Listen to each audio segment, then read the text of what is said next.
On this day in Tudor history, the 23rd of September 1568, the quiet harbour of San Juan de Ulúa, by today's Veracruz in Mexico, exploded into violence.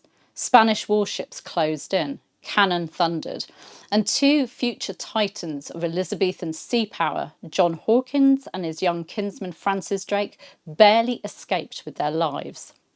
I'm Claire Ridgway, historian and author, and here's the story of the ambush that hardened English attitudes, reshaped the Navy and helped set the course towards the Armada. Picture a cramped coral-ringed harbour. Hawkins's English squadron, the Jesus of Lübeck, his flagship, the Minion, the Judith, commanded by Drake, the Angel and the Swallow. That squadron is battered from storms and short of water.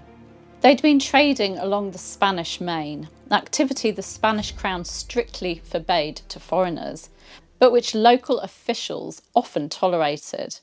To Madrid, it was smuggling. To Hawkins, it was business. We must also say this plainly. Hawkins's voyages were part of the transatlantic slave trade. He carried enslaved Africans across the ocean to sell in the Caribbean. It's central to understanding his profits, the risks he took, and the fury he provoked. When Hawkins limped into San Juan de Ulúa to refit, a powerful Spanish fleet appeared with the new viceroy on board. There was a parley. Terms were struck to share the harbour under safe conduct. Hostages were exchanged, cannon kept quiet. For a few uneasy hours, both sides eyed each other over the gunwales. Then, on the 23rd of September 1568, the truce was shattered. Spanish ships surged forward. Soldiers and gunners opened fire at close quarters. Hawkins's antiquated Jesus of Lübeck, a hulking former Hanseatic ship, was riddled. The Angel and the Swallow were lost. Amid smoke and splintered spars, Hawkins shifted to the Minion and fought his way out. Drake clawed free with the Judith. Only 2 English ships escaped. Many of the men who couldn't be taken off were put ashore for lack of provisions.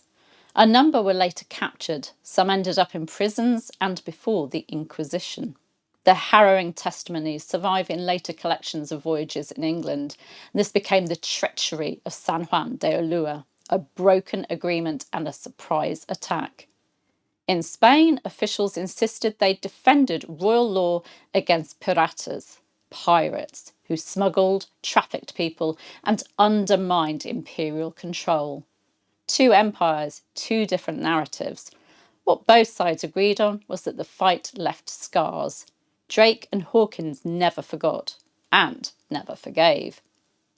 The shock of Ulúa had long consequences. Hawkins would later become Treasurer of the Navy.